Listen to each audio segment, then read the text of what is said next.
Lorsque l'on doit déterminer le volume de solide de révolution, mais que la méthode des disques ne peut pas être utilisée, ou encore qu'elle est trop compliquée, on peut regarder si la méthode des tubes va fonctionner. Dans le cas d'une complication, mais si je ne peux pas le faire avec les disques, je le ferai avec les tubes. Ici, pourquoi un disque ne fonctionnerait pas? Donc, si je pivotais autour de l'axe des Y, mes bandes devraient être perpendiculaires à l'axe des X.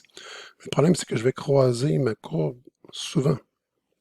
Donc là, je ne pourrais pas établir le rayon. Donc, ce que je vais faire, je vais plutôt faire des bandes parallèles à l'axe de rotation. Donc, c'est la grande différence. Donc, la méthode des tubes, les bandes doivent être parallèles à l'axe de rotation. On l'appelle aussi des fois coquille cylindrique. Donc, ici, qu'est-ce qui va se passer?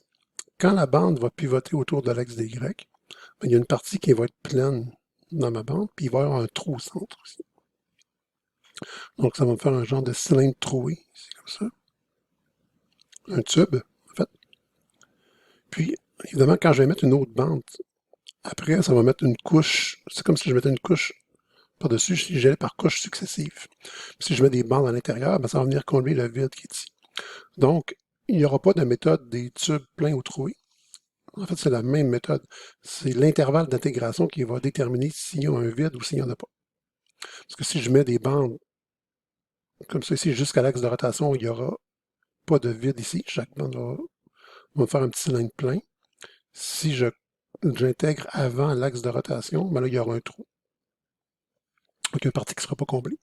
Comment calculer le volume de mon tube? Ben, je pourrais le découper avec des ciseaux. Donc, je pourrais découper la partie qui est ici. Quand je vais le déployer, ça va me faire un prisme comme ça ici. Donc, le volume d'un prisme, c'est longueur fois largeur fois hauteur. Donc, 2pi fois x fois delta x fois f de x. Ce qui revient à dire, si on remet tout ça dans l'ordre et que l'on sort les constantes, donc je vais avoir un 2pi qui va pouvoir venir à l'extérieur de l'intégrale. J'aurai le x fois f de x fois dx en passant à des tranches infinitésimales. Donc, ce sera 2pi voir l'intégrale de a à b de x fois f de x dx si je pivote autour de l'axe des y, ou 2pi intégrale de a à b, différemment, de y f de y dy si on tourne autour de l'axe des x. Donc, si je tourne autour de l'axe des x, mes bandes vont être horizontales et le a à b sera sur l'axe des y.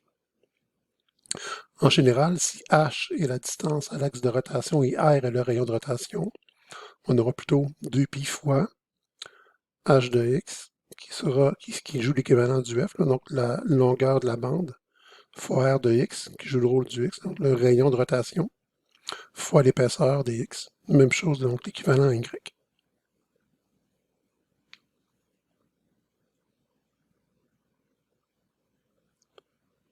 Si on y va avec un premier exemple, je vais obtenir le volume obtenu en faisant pivoter autour de l'axe des y, la région comprise entre x égale 1,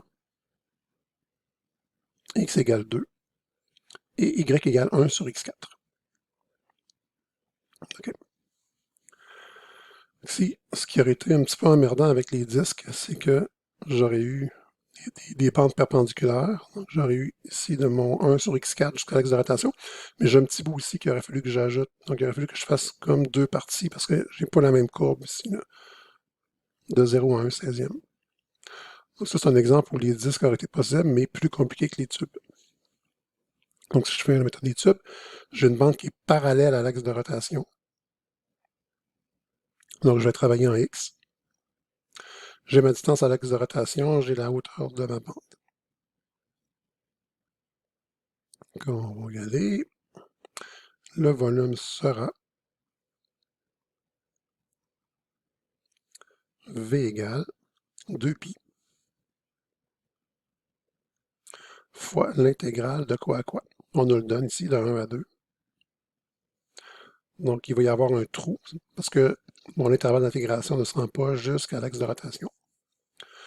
Alors, je fais la longueur de la bande.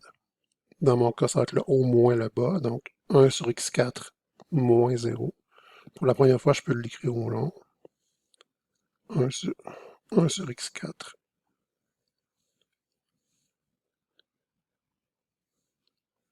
moins 0. fois la distance à l'axe de rotation. Donc, la distance de l'axe de rotation. Il faut, une bonne méthode, c'est d'identifier un point ici. Donc, j'ai le point XY, qui est ici pour ma bande. Donc, la hauteur de la bande, c'est Y moins 0, mais je dois travailler en X. Donc, je dois convertir Y en sa valeur en X. Dans la distance à l'axe de rotation, ça sera X. Donc, je n'aurai que fois X. Souvent, on met la distance à l'axe de rotation au début, parce que souvent, on a X, puis on aime mieux l'écrire comme ça ici. Et fois dx. Ce qui va nous donner 2pi fois l'intégrale de 1 à 2. Bien évidemment, 1 moins x4, 1 sur x4 moins 0, ça fait 1 sur x4. Si je multiplie par x, j'aurai 1 sur x3, donc x à la moins 3 dx. Si on fait notre calcul, nous obtiendrons 2pi. L'intégrale de x à la moins 3 sera x à la moins 2 sur moins 2, ce qui revient à dire moins 1 sur 2x2. Évaluer.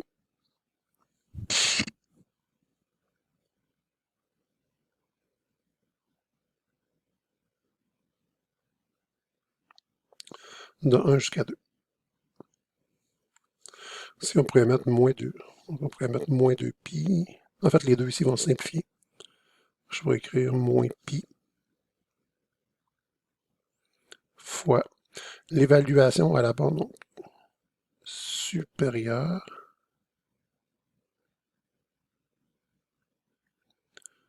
Donc ici, il faut oublier qu'on a enlevé le moins. Donc, si je remplace par 2, je vais avoir 1 quart. Moins l'évaluation à la bande inférieure.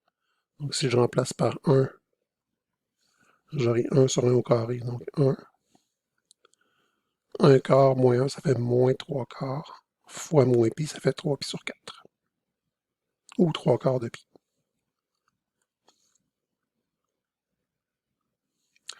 Unité cube.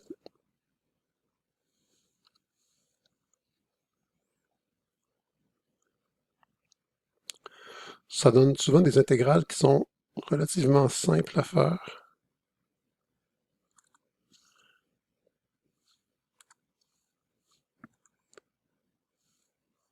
Mon dessin ne collabore pas.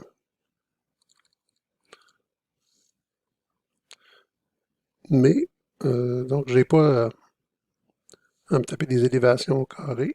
Par contre, puisqu'il y a une multiplication, il ne serait pas étonnant que quelquefois, on ait à faire une intégrale par partie.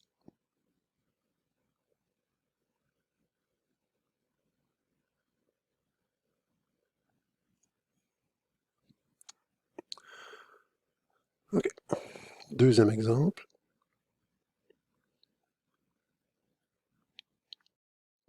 Volume obtenu en faisant pivoter autour de la droite y égale 6, la région délimitée par y égale x2, y égale 4, et x plus grand ou égal à 1. Donc, on veut dire qu'on est vraiment de ce côté-là, parce qu'évidemment, la parabole ici pourrait revenir. Avec ma droite, je pourrais avoir une ambiguïté avec les zones. Donc, je dis que c'est vraiment ce qui est plus grand ou égal à 1. Donc, c'est ici. Donc, puisque je pivote autour d'une droite qui est parallèle à l'axe des x, mes bandes doivent être parallèles à l'axe des x aussi, parallèles à l'axe de rotation en fait, donc des bandes horizontales. J'ai ma distance à l'axe de rotation qui est ici. Donc, que sera mon volume?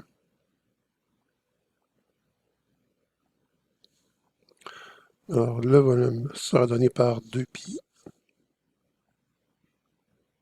intégrale de quoi à quoi? Les bandes vont se promener de y égale quoi y? Parce qu'évidemment, les bandes étant couchées, mon épaisseur étant dy, je dois travailler en y. Je vais aller de y égale 1 à y égale 4.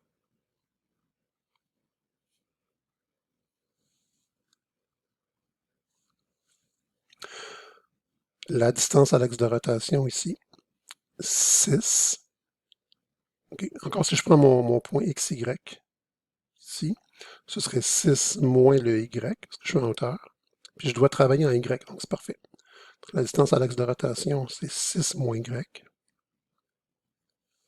fois la longueur de la bande. Mais la longueur de la bande, c'est ce qui est à droite moins ce qui est à gauche, je dois travailler en y. Si j'ai y égale x2, donc x égale racine de y, parce que je suis dans la partie positive, moins, c'est ici, mais ici on a x égale 1, donc moins 1, pour la longueur de la pente, dy. Donc distance à l'axe de rotation, longueur de la pente. On obtiendra 2π intégrale de 1 à 4. Ici, on va faire la multiplication, donc 6y à la 1/2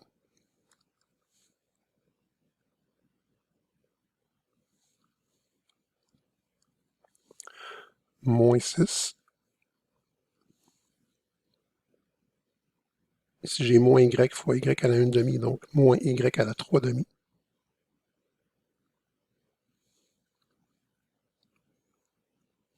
Puis, plus y, dy. Donc, si on intègre, on va avoir, j'ai plus besoin de l'information ici, 2π,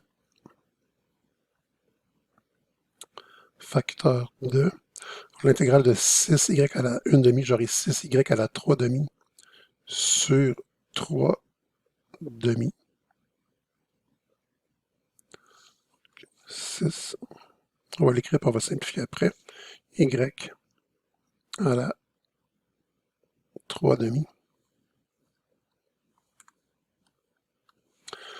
3/2 sur 3. Le demi va remonter. 6 divisé par 3, ça fait déjà 2. Le demi qui remonte, ça me fait 4. Si j'aurai 4y à la 3/2.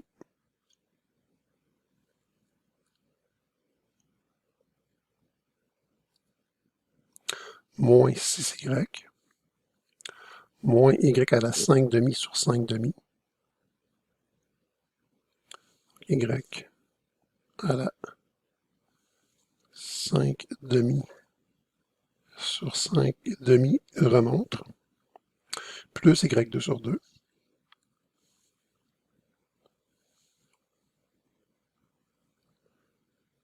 Le tout évalué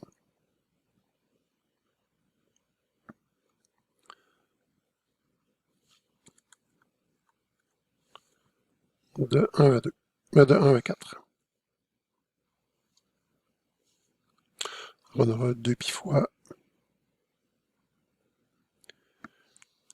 l'évaluation à la borne supérieure. On aura 4 fois 4 à la 3/2,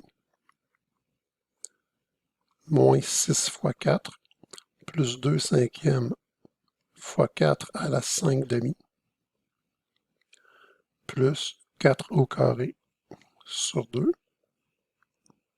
ce qui va nous donner 144 cinquièmes,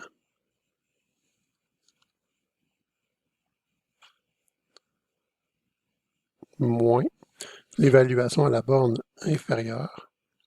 Donc 4 fois 1 à la 3/2, ça fait 4, moins 6 fois 1, donc moins 6, moins 2 cinquièmes fois 1 à la 5/2, donc moins 2 cinquièmes, plus 1/2, en fait plus 1 au carré sur 2, donc plus 1/2.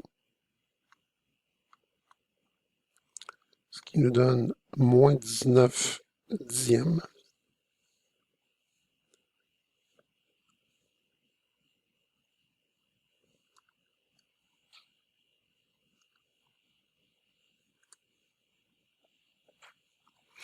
Moins, moins, on va avoir une addition. Alors, 144 cinquièmes plus 19 dixièmes. Ça nous ferait 307 dixièmes fois 2. Ça va nous faire 307 cinquièmes fois pi. Donc, 307 cinquièmes pi, unité cube.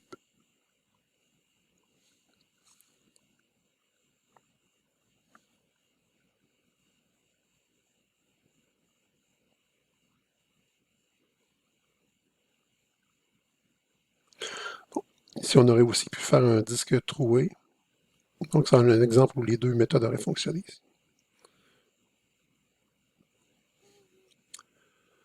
Et maintenant, on va compléter en faisant le volume de la sphère de deux méthodes différentes pour illustrer encore mieux les différences entre les deux méthodes. Donc, je vais trouver le volume de la sphère x2 plus y2 égale R2. Donc, si je considère la partie supérieure de mon cercle, j'aurai y égale racine de R2 moins x2 que je vais faire pivoter autour de l'axe des x. C'est par la méthode des disques pleins. Je vais pouvoir faire là, toute la partie qui est ici. Si je la fais tourner autour de l'axe des x, j'aurai évidemment ma sphère.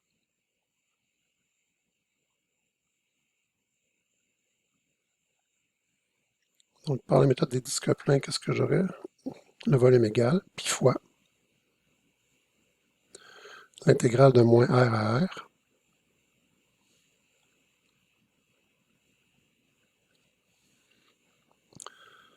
de la distance entre la fonction du copain, donc la fonction qui pivote et l'axe de rotation. Ici, je vais avoir racine de R2 moins X2 moins 0. Donc, racine de R2 moins X2, et je dois mettre mon rayon au carré.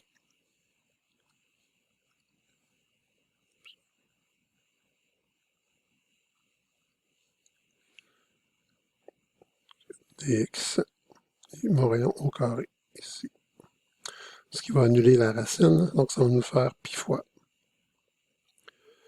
La racine au carré, il va rester R2 moins X2, donc si j'intègre R2, c'est une constante, ça va me donner R2X. Moins l'intégrale de X2 qui sera X3 sur 3.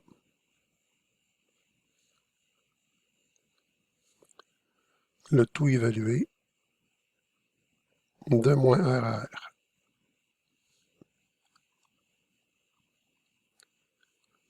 Donc, on va avoir pi fois l'évaluation de la bande supérieure. R2 fois R, ça va faire R cube. R cube sur 3, donc je vais avoir 1 R cube moins 1 tiers de R cube.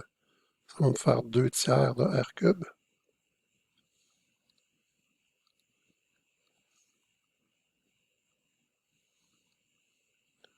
Moins l'évaluation à la borne inférieure. R2 fois moins R, genre moins R cube. Moins R au cube, ça va me faire moins R cube. Puis on divise par 3. Donc les deux vont être négatifs. Si je m'abstrais du moins donc, pour additionner, j'aurai encore une fois R cube. Allons avec les moins. J'aurai moins R cube pour l'expression qui est ici.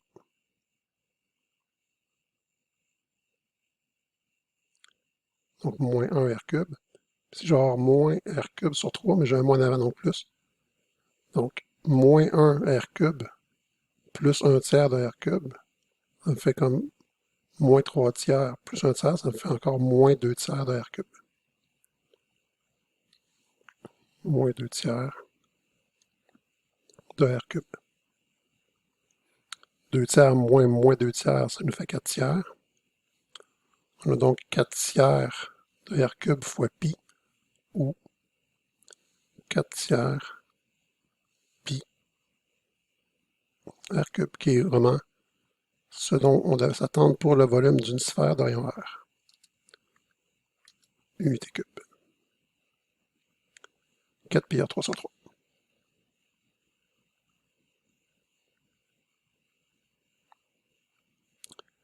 Ici, on faisait le même problème avec la méthode des tubes.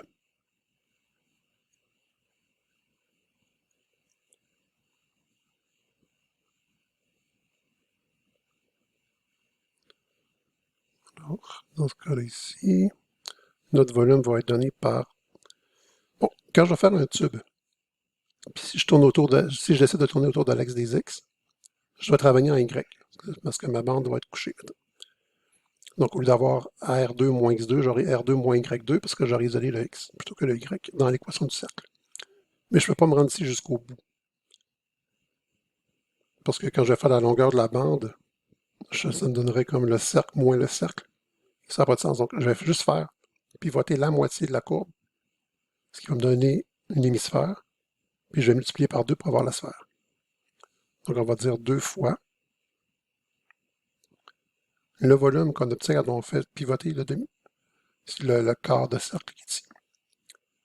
Donc là, j'applique ma méthode d'étude, donc j'ai 2pi.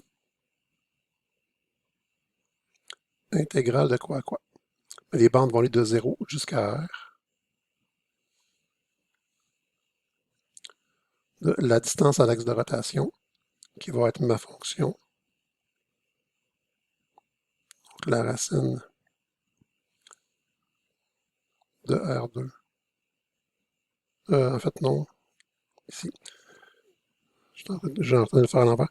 Donc, si je prends ma petite technique du XY, je garde en tête que je travaille en Y.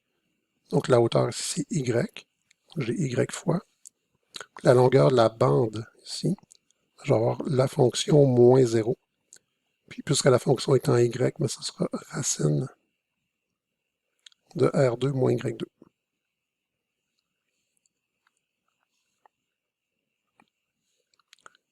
dy égale donc 4pi. Ça commence bien.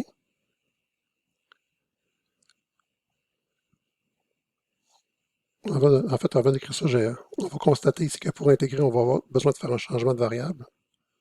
On va y aller, on va se dire, puis on va changer nos bornes en même temps. Donc, U égale R2 moins Y2.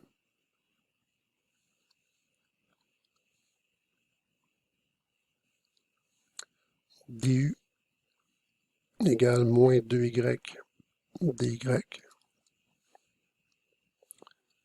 U de R. Donc, quand Y vaut R, U vaut quoi? Ben, R2 moins R2, U vaut 0. Puis U de 0.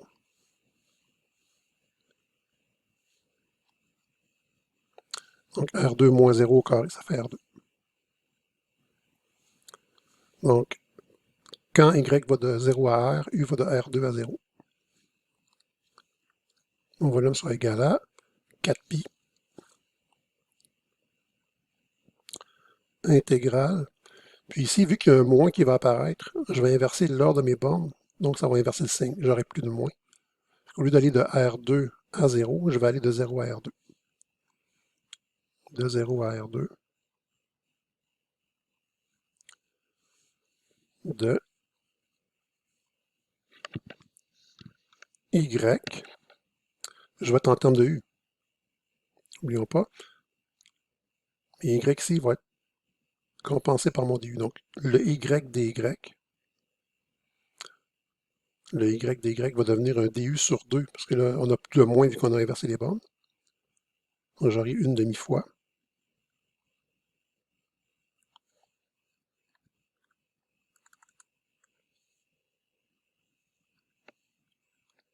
La racine de U. Donc, U à la 1 demi.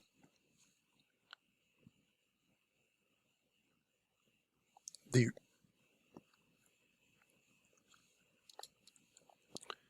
Ce qui va nous donner 2pi en sortant le 1 demi. L'intégrale de U à la 1 demi va être U à la 3 demi sur 3 demi.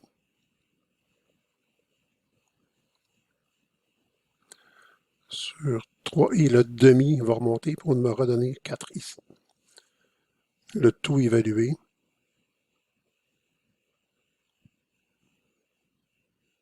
De 0 à R2.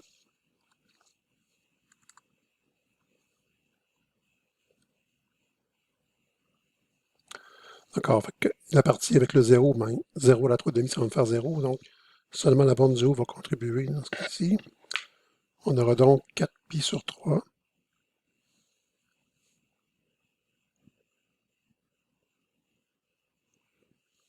fois R2 à la 3 demi.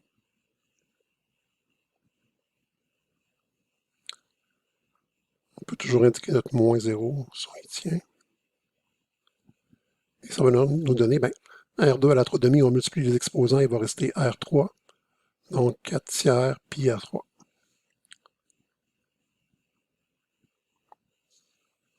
Encore une fois, ce à quoi devait s'attendre pour le volume d'une sphère de rayon R.